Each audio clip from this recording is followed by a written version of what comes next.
You're listening to The Briefing, first broadcast on the 11th of October 2024 on Monocle Radio.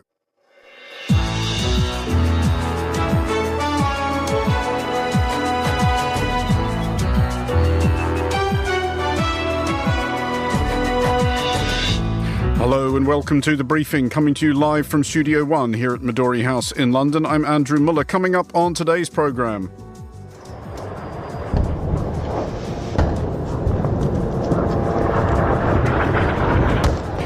Israeli airstrike on downtown Beirut. What are the limits of Israel's ambitions in Lebanon?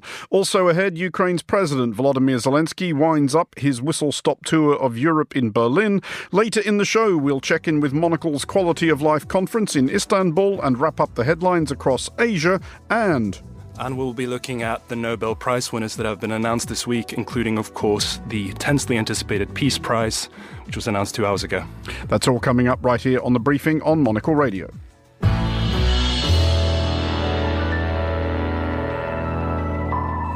And welcome to today's edition of The Briefing with me, Andrew Muller. It is a small detail, but a telling one. As Israeli Jews begin observing Yom Kippur later today, they will be permitted to take their mobile phones to synagogue. The allowance has been made by the chief rabbis so that people can be kept informed of incoming rockets, of which Hezbollah launched nearly 200 at Israel from Lebanon yesterday.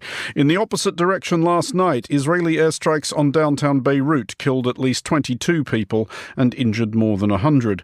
I'm joined with more by Chris Phillips, Professor of International Relations, Queen Mary University of London. Chris, first of all, I know this is the question that everybody looking at Lebanon is pondering, but is it yet clear to us what Israel hopes to accomplish with this operation? We've heard varying strains of rhetoric from Israeli Prime Minister Benjamin Netanyahu, both good cop and bad cop. On the one hand, wanting the Lebanese people to rise up and liberate themselves from Hezbollah, on the other hand, threatening to turn it into Gaza. Well, the short answer is we don't know yet.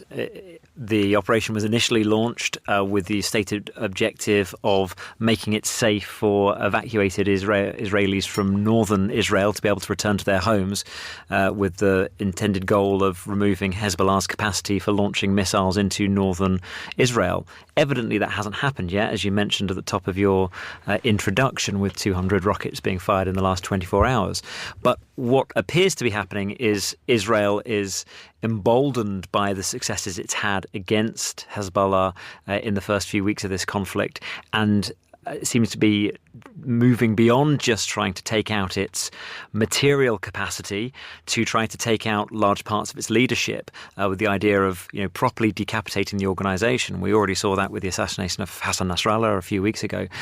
This attack you mentioned just now in downtown Beirut, which is quite unprecedented, was aimed at, though apparently unsuccessful, at killing another Hezbollah commander. So it does seem that there's this broader goal of decimating the entire organisation at a personnel level as well as a material level.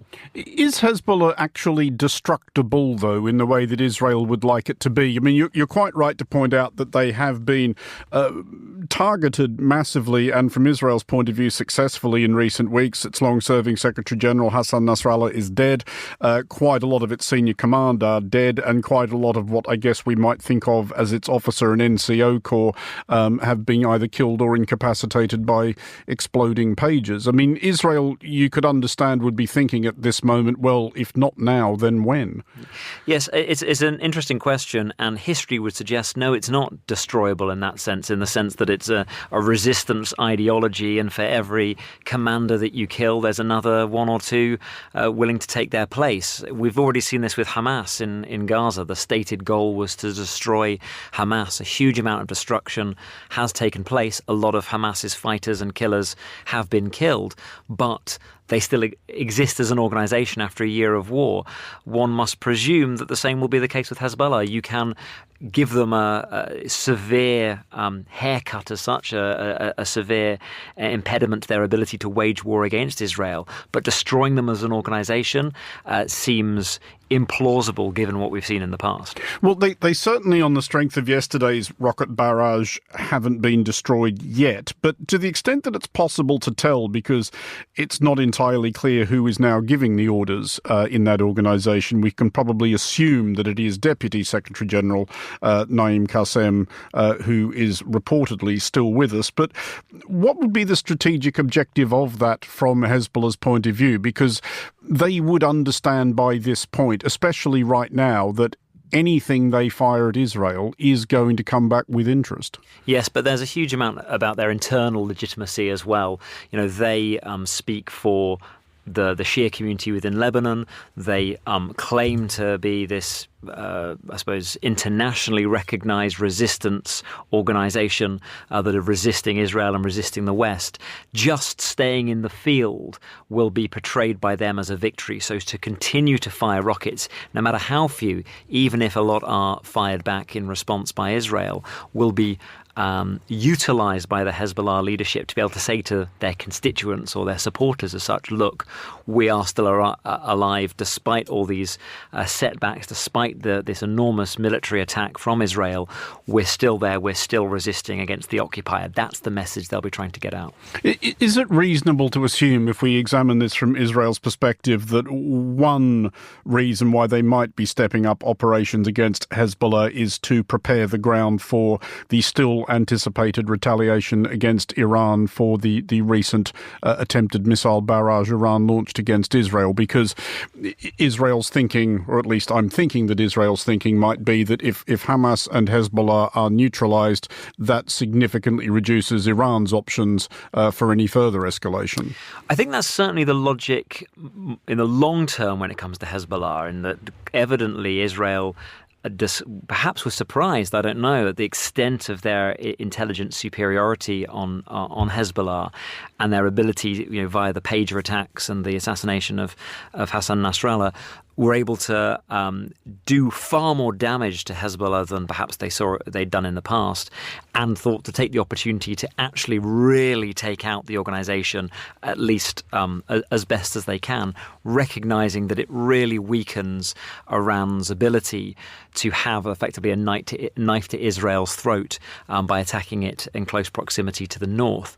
I'm not sure whether or not that Iran's missile attack in recent weeks has necessarily changed the calculus there. I think that when they launched the attack on Hezbollah, it was to weaken Iran's ability to attack them from the north. I don't think that calculus will have been greatly changed by the rocket attack of recent weeks. There's one final subplot we should contemplate, which is yesterday's incident in which a couple of Irish peacekeepers were wounded apparently by Israeli fire. Does remind us that there are actually 10,000 peacekeepers serving, in the area between Israel and Lebanon. Part of the interminably running UNIFIL mandate. The UN has confirmed that these troops are going to stay. Can they actually do anything within the terms of their mandate, or are they just going to have to sit there and duck for as long as this lasts? Well, this isn't a new experience for the UNIFIL troops. They've been there since 1978, and since then they've endured the Israeli invasion of 1982, the ongoing Lebanese civil war that continued from 1978 until 1990, that then saw Israeli operations into southern Lebanon in 1993 and 1996 and 2006. So throughout those, they were effectively having to sit and duck and cope with a war going on around them. So whilst it's, understandably incredibly frustrating for the governments of the troops that are based there and for the UN in general, this isn't a new problem. Whenever there's been fighting in southern Lebanon, UNIFIL have been caught in the middle and have had to learn to cope. Chris Phillips from Queen Mary University of London, thanks for joining us. You're listening to The Briefing. Here is Tom Webb with the day's other headlines. Thanks, Andrew. Hurricane relief efforts in the US are being hampered by the rampant spread of conspiracy theories. Officials have warned the false claims could make relief workers a target and disrupt emergency communications. Chinese Premier Li Qiang says that he hopes Japan keeps bilateral relations with Beijing on the right track as the two countries look to ease growing tensions in the region. Qiang met the new Japanese Prime Minister Shinjiro Ishiba at the Asean summit. Ishiba echoed the sentiment, saying that Tokyo has no intention of severing economic ties with China. And the Northern Lights have made a rare appearance in the US and the UK, delighting residents worldwide. The Aurora Borealis coloured skies in New York and London, startling pinks and purples due to the severe geomagnetic storm. Those are the day's headlines. Back to you, Andrew. Thank you, Tom. You are listening to The Briefing on Monocle Radio, and we go now to our team in Istanbul, where Monocle's annual Quality of Life is more or less winding up at this point. Tom Edwards. Hello, Andrew. Yeah, greetings from the banks of the Bosphorus. We're here in Istanbul. What an amazing morning we've already had at the 2024 edition of the Quality of Life conference. Andrew, I hope you don't mind. I've taken the liberty of gathering some more of my esteemed colleagues around the mics, and I thought it would be instructive to bring the insights of two of my colleagues that used to call this great city home. Sophie Grove, our erstwhile correspondent and bureau chief here, and Chris Lord, likewise, here, deployed here 2015 to 2017. Chris, we've heard already in the past days on Monocle Radio about your recollections of your time running our office here.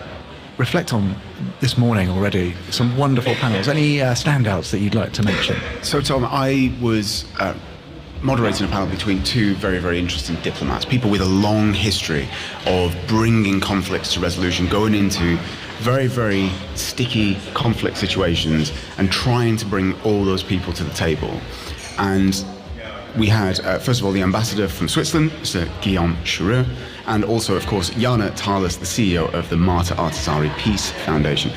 Now, I think if we just start with a little bit about who Jana is. I mean, this is a foundation that was set up by Martti Ahtisaari, the former president of Finland, late president who died last year. And he was, of course, renowned, won the Nobel Peace Prize for his role in bringing conflict in Bosnia to some kind of conclusion. And Jana is the way that he explained things I thought was super interesting. He gave some takeaways, as well as this sort of high-level geopolitical stuff. He also gave people some takeaways about how they could bring these lessons into their daily lives. And he, one of the key things he said is, he said, essentially, Martti Ahtisaari always insisted that you have to treat both sides, whatever belligerents are part of the conflict, you have to treat both sides with some respect, because otherwise you do not get that peace over the line. And I think I could see a few people in the audience sort of thinking about maybe their own lives or conflicts that we see in the not too distant region around us, thinking the importance of having different voices at the table. The idea of the sort of primacy of dialogue, the critical importance of convening, and we, Sophie, are so lucky to kind of demonstrate that with the panels, with the amazing delegates and speakers. A highlight from you, I wonder whether it'll be one of mine, which was the brilliant Taylor Shepard, of course, who you spoke to about life as a submariner, one of Andrew Muller's pals, of course. An amazing and insightful discussion. I mean, so articulate. Taylor Shepard is an engineer on the submarine for the US Navy, but she has such a psychological insight into how to survive in any really intense situation. I mean, it's an emotional resilience that she has, but it's so unusual to find a situation that you can kind of compare your life to. I mean, we've all been in those moments where you feel incubated. We're all in our own mini submarines, in a sense. And I think it's about, it is actually a terrifying thought for me to be on a submarine. I like the sea, but to be at the bottom of it, it was kind of actually quite a fearful scenario. But I think it's just so interesting to transfer some of her skills to everyday life, and this is about quality of life. So I think we're making those comparisons, and I've been actually mobbed by people who want more, and they want tips, like mental tips, but also just the kind of the jam, what is it like to be on a submariner, and the kind of quirks and funny rituals that we just don't know about, the very much the sort of back boiler room. And this woman is driving a nuclear submarine, which is very unusual too. Absolutely amazing. And I should point out, Andrew, that we've grabbed Sophie and Chris just at sort of end of lunch. The sessions are about to resume, so I need to let them get back to their presenting duties. Chris, let's zoom out a little bit. People often say, maybe delegates or people who are planning to be delegates next time around, what's the ambition of the Quality of Life conference each year? I hear you talk about benchmarks of best practice and finding some inspiration, but What do you kind of look to hear about, to learn, to take away yourself when you're participating in this event? So this is the second time that I've been part of the Quality of Life conference, and what I would say is what happens, I think I saw this last time, is naturally what emerges is this kind of unspoken thread amongst all the people that we talk to, and also kind of slightly amongst the delegates that come here to hear what people have to say. This year, I mean, it's a little bit early yet to say, but what I sort of feel is kind of slowly emerging is something about the value of, come back to Taylor Shepard, the value of sitting down and talking to those people who are maybe in a very different circumstance with yourself. And, she talked about at one point the importance of relying on crew, having this incredible relationship with the people who are around you and who are working on that ship, and how much you come to rely on them. And I think that there is this kind of emerging, we heard from an architect who's working to sort of bring green space into places that have never had them before. And part of the reason for that, he said, is it's not just about the commonalities that we hear these days about, which are all important, but about, access to green space, filtering the air and all that kind of stuff. He also said it's about slowing down how people move through housing projects, through their neighbourhoods, in a way so that they can encounter each other and have those things. And so I suppose if there is one overriding thing that I guess connects all these things, is sort of encounters between people from probably very, very different worlds, very different industries, walks of life, meeting in a kind of slightly unusual Fez workshop that we've gathered in this year. Well, yeah, we should say we're in the Fezhana, which was indeed the Fez workshop has been amazingly repurposed. There's a kind of library and venue and art gallery, art institution.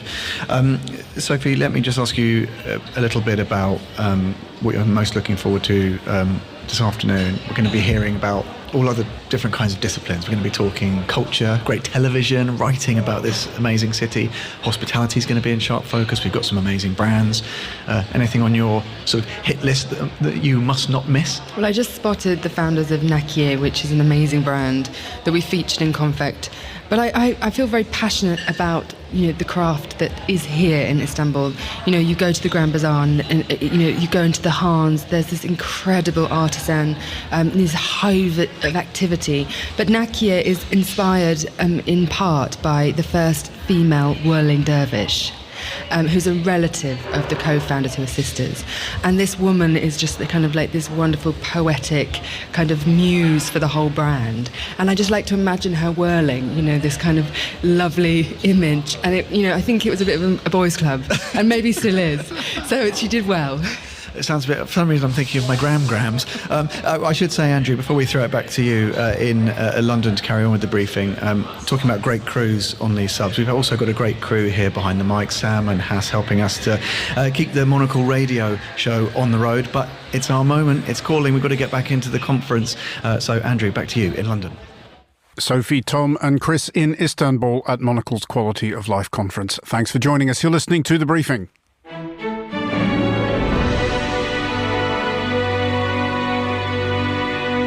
You are back with The Briefing on Monocle Radio, and it is now just 24 days until a US presidential election, which will have, as all US presidential elections do, consequences for many other countries. But in the case of this particular US presidential election, for few, if any, countries more than Ukraine. It is probably not coincidence that Ukraine's President Volodymyr Zelensky has picked this moment to undertake a brief whip around Europe, ensuring that Ukraine's more local allies remain on board. Zelensky is today speaking to Chancellor Olaf Scholz in Berlin, having already dropped in on the President of France, the Prime Ministers of the UK and Italy, the new Secretary of General of NATO and the Pope. Well, I'm joined with more on this by Olga Tokariuk, Ukrainian journalist and Chatham House Academy Fellow. Olga, before we talk about President Zelensky, we should talk about Victoria Roshina, another casualty of Russia's war in Ukraine and a friend of yours. Yes, thank you, Andrew. I'd really like to make a tribute to Victoria, a Ukrainian journalist. I worked with her for several years at Hromadske TV in Kyiv, and she was one of the bravest and most dedicated journalists I knew. So yesterday we learned that she died in Russian captivity. She was imprisoned. She was arrested and imprisoned by Russia on the occupied territory of Ukraine in August last year, and she was held in Russian prison since. We were all hoping for her release, and according to Ukrainian officials, actually prisoners exchange was being prepared in which she should have been exchanged. But unfortunately, she died during the transfer from one prison in Russia to another. She was just 27 years old. The circumstances of her death are still unclear, but I think we can say confidently that Russia is responsible for her death because it violated international law by detaining her for doing journalistic work on the occupied territories and kept her in prison without giving any access to her or other Ukrainian prisoners to international organizations such as International Committee of Red Cross. There are, unsurprisingly, many tributes to Victoria Roshina appearing online. I do encourage our listeners to go and look them up.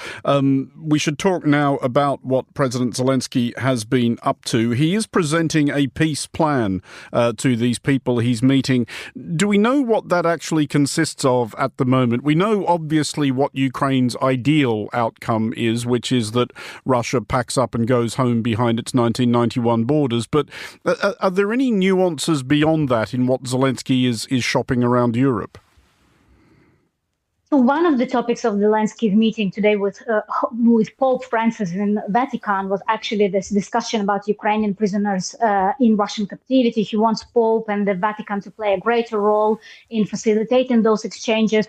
But then another big objective of this trip, as you mentioned, is to discuss Ukraine's peace plan. What we know about it is that it consists of 5 points. It has not been publicly released because the president's office in Kyiv said they want to keep part of it classified so that not to give Russians also the exact information what it contains. But we presume that it's largely based on the previous peace formula developed by Ukraine that consisted of 10 points. So this is simplified, a shorter version of it. And according to declarations made by President Zelensky on this trip, it still entails, giving Ukraine more weapons, allowing Ukraine to strike targets on the Russian territory. He's trying to persuade European leaders to give that permission to Ukraine, which has not yet been given. There has been a lot of speculation in recent weeks, especially in the Western media, on some sort of a possible negotiations or ending to the war for Ukraine to agree to kind of temporarily give control over the occupied territory to Russia in exchange for a concrete prospect of the NATO membership. But Ukraine and President Zelensky have not spoken publicly about it. They still deny that Ukraine considers any sort of territorial concessions, while they reiterate that, of course, Ukraine's goal and kind of the only security guarantee that Ukraine would consider from further Russian aggression is NATO membership. Zelensky was hoping to speak to President Biden as well, who was supposed to be coming to Germany but stayed in the United States to deal with the recent hurricanes there. But is there a sense as well, do you think, that Zelensky is trying to get some sort of structure or framework or agreement locked down with Europe that will survive a change of administration in Washington? Well, arguably the main goal of this trip to Europe was the participation in Ramstein meeting in Germany, where, this issue of giving Ukraine access and permission to use Western weapons to strike deep inside Russian territory and also possible, prospect of concrete NATO membership would have been discussed. But President Biden wasn't able to attend because of the hurricane in Florida. So that meeting in Germany was postponed, and it's unclear when it's going to happen. But still, Ukraine's president chose to do this tour, to meet with Keir Starmer, with President Macron, with Italian Prime Minister Giorgia Meloni to discuss also the upcoming recovery conference that will be held in Italy in July next year. And some of the from the statements and the press briefings that were made during these trips and after these meetings, we can conclude that some concrete issues on bilateral cooperation between Ukraine and these European countries were discussed. So in France, for instance, President Zelensky spoke with Macron about greater French participation in joint defense enterprises with Ukraine, about joint production of weapons. He also discussed training for Ukrainian soldiers that some European countries, such as the UK and France, are providing. So he's seeking for those, trainings to be expanded, maybe possibly conducted on the Ukrainian territory. So while this kind of major issues of an end to the war, the permission to strike Russian territory and Ukraine's NATO membership were not discussed, I think, in as much depth as Ukraine wanted to during this trip, some other important agreements might have been made, and we'll learn about that soon, I guess. Olga Tokariuk, thanks as always for joining us. You're listening to The Briefing on Monocle Radio.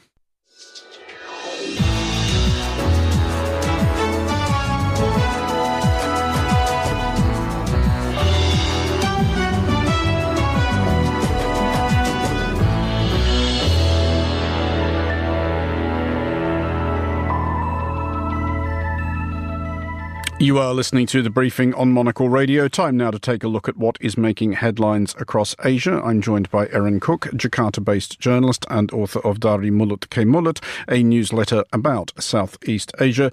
Erin, first of all, to ASEAN. It often is criticised for being a little more than a talking shop, but what is it all going to be talking about? Yes, poor old ASEAN. It's not helping itself at the moment. It's all 10 Southeast Asian nations, plus Timor-Leste is looking to get in next year. So it's focusing primarily on South China Sea and Myanmar lately, of course. But critics are saying it's been years of talking all around these issues. When are we going to get some progress done? Doesn't look like this week will be the week to do it, though. There's plans to kind of kick the can down the road on all of these issues. So a disappointing one for Myanmar watchers, I think. I mean, is there at least any excitement about the prospect of Timor-Leste joining officially, possibly as soon as next year?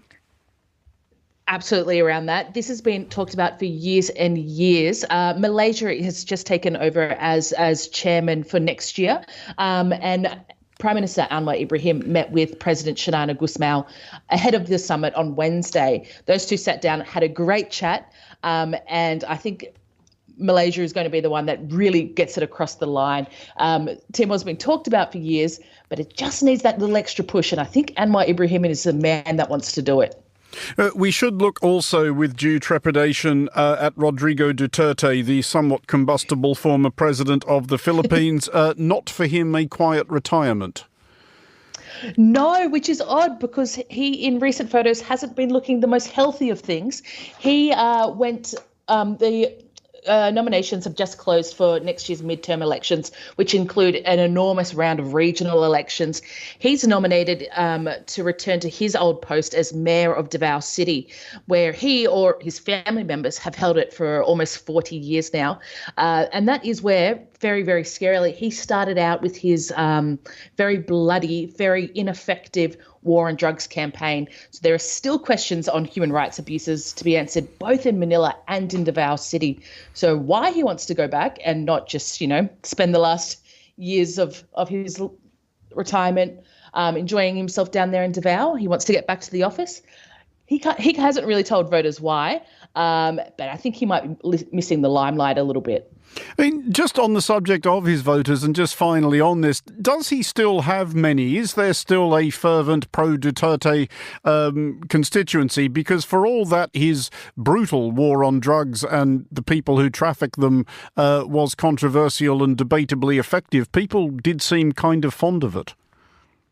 Absolutely. He is still wildly popular. In fact, his popularity is kind of behind the division at the national level between his daughter, who's now the vice president, Sara Duterte, and current president Bongbong Marcos.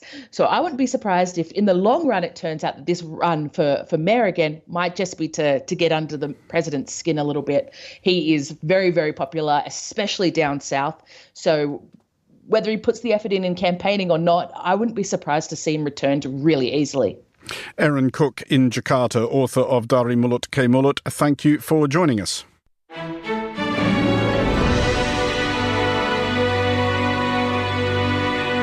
This is the briefing on Monocle Radio, and it would appear to be one of those years in which the Nobel Prize for Peace is not going to occasion great controversy now or in the future.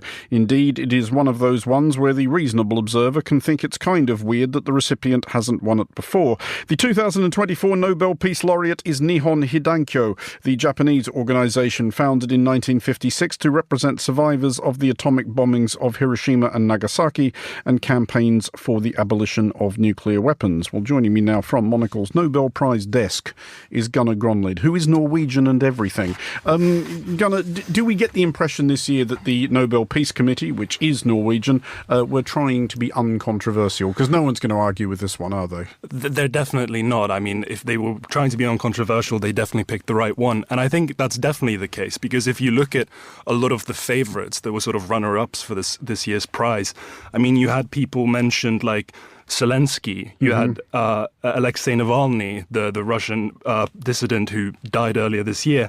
You had Antonio Guterres, the chief of the UN, who, of course, is in a big spat with Israel and was banned from the country. You had the ICJ, who are accusing Israel of genocide. A lot of these were sort of runner-ups, and you can imagine the kind of controversy and the kind of response that would have come out of that.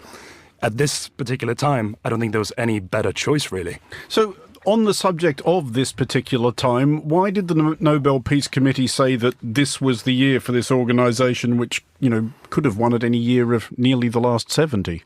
Yeah, I think it's hard to say why they haven't won, say, 5, 10, 20 years ago. But in terms of this particular timing, it is very pertinent because just next year will mark 80 years since the bombs were dropped on Hiroshima and Nagasaki. And as we all know, in this particular period in our history, it seems like we're all forgetting the lessons of World War II and the lessons of the bombs with all these new threats of using nuclear weapons, say by Russia, for example. And as we saw earlier this year with the Veterans Memorial from World War II, we are losing these people. These people who actually remember what this was like are all dying. The estimates now are around 100,000 people, survivors of Hiroshima and Nagasaki, are left. That number is obviously just falling off a cliff. We're not going to have them around for much longer. So in terms of timing, I think this is the right time to remind everyone and to enhance these people's voices so that we don't forget these lessons at a very important time. If we take a brief look at the other Nobel laureates announced this year, did anybody else leap out at you? I noticed that they have awarded the Nobel Prize in Physics, which does remind me of the one interview I ever attempted to do with a Nobel Physics laureate, which I had to sort of preface by asking her to imagine that she was explaining her work to a monkey. And she did try, bless her, but even so, I remain a bit lost. Yeah, I mean, I won't try too hard to get into the weeds of a lot of these awards because they are very technical. But yeah, so in physics, it was awarded to John Hopfield and Geoffrey Hinton for foundational discoveries and inventions that enable machine learning with artificial neural networks.